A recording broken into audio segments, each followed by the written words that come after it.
اعوذ باللہ من الشیطان اللعین الرجیم بسم اللہ الرحمن الرحیم رب اشرح لی صدری ویسر لی امری واحلل عقدۃ من لسانی یفقہوا قولی اللہم صلی علی محمد وآل محمد۔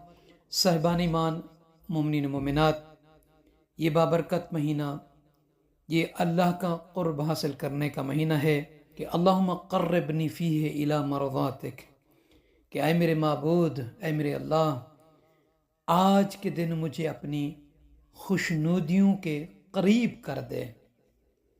یقیناً بندہ وہی خوش نصیب ہوتا ہے جو اعمال صالح انجام دے کر اللہ کی خوشنودیوں کو حاصل کرتا ہے۔ تو صاحبان ایمان، آج اس ویڈیو میں ماہ رمضان المبارک کی ہر رات میں 2 رکعت نماز پڑھنا ہے۔ اس کا بہت عظیم اجر ذکر ہے حدیث میں۔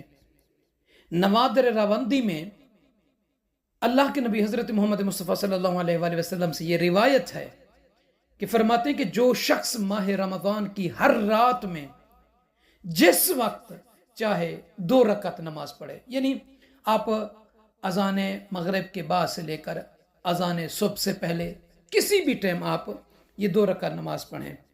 اس کا طریقہ بھی رسول اللہ صلی اللہ علیہ وآلہ وسلم نے بیان فرمایا ہے۔ فرماتے ہیں کہ ہر رات میں جس وقت چاہے 2 رکعت نماز پڑھے، جس کی ہر رکعت میں 1 مرتبہ سورہ الحمد اور 3 مرتبہ سورہ توحید پڑھے۔ فرماتے ہیں مجھے اس ذات کی قسم جس نے مجھے برحق نبی بنا کر بھیجا ہے، اللہ تعالیٰ 2 لاکھ ملائکہ کو بھیجتا ہے جو اس کے لیے، یعنی یہ نماز پڑھنے والے کے لیے، حسنات یعنی نیکیاں لکھتے ہیں اور اس کے گناہوں کو مٹاتے جاتے ہیں اور اس کے لیے درجات کو بلند کرتے جاتے ہیں، اور اللہ تعالیٰ اس کو 70 غلام آزاد کرنے کا ثواب عطا کرتا ہے۔ یہ 2 رکعت نماز سے نیت کریں گے کہ 2 رکعت نماز ماہ رمضان المبارک کی شب کی پڑھتا ہوں یا پڑھتی ہوں قربتاً اللہ۔ الحمد کے بعد پہلی اور دوسری رکعت میں سورہ الحمد کے بعد سورہ توحید کو 3 مرتبہ پڑھنا ہے۔ اب روایت کہتی ہے کہ جب یہ نماز پڑھ لیں تو نماز پڑھنے کے بعد اس دعا کو پڑھیں، سبحان من ہوا حفیظ لا یغفل، سبحان من ہوا رحیم لا یعجل، سبحان من ہوا قائم لا یسہو، سبحان من ہوا دائم لا یلہو۔ یہ پڑھنے کے بعد 1 مرتبہ اس کو پڑھنا ہے اور اس کے بعد تسبیحات 4 کو سبحان اللہ والحمد للہ ولا الہ الا اللہ واللہ اکبر، اس کو 7 مرتبہ پڑھنا۔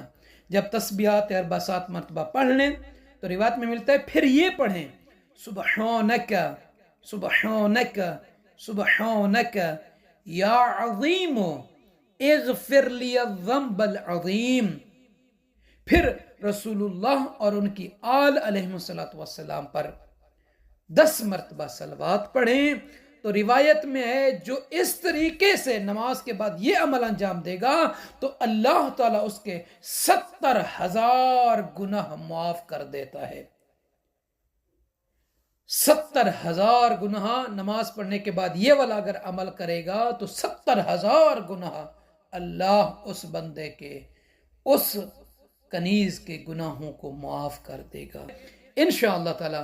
مولا کائنات علی ابن ابی طالب علیہ السلام کا خطبہ جو مولا نے اول ماہ رمضان المبارک میں مسجد کوفہ میں دیا تھا، مومنین سے خطاب فرمایا تھا، وہ انشاءاللہ تعالی نیکسٹ ویڈیو میں ہم بیان کریں گے۔ آپ مومنین سے عرض ہے کہ میں اپنی دعا میں یاد فرمائیے گا۔ جزاک اللہ۔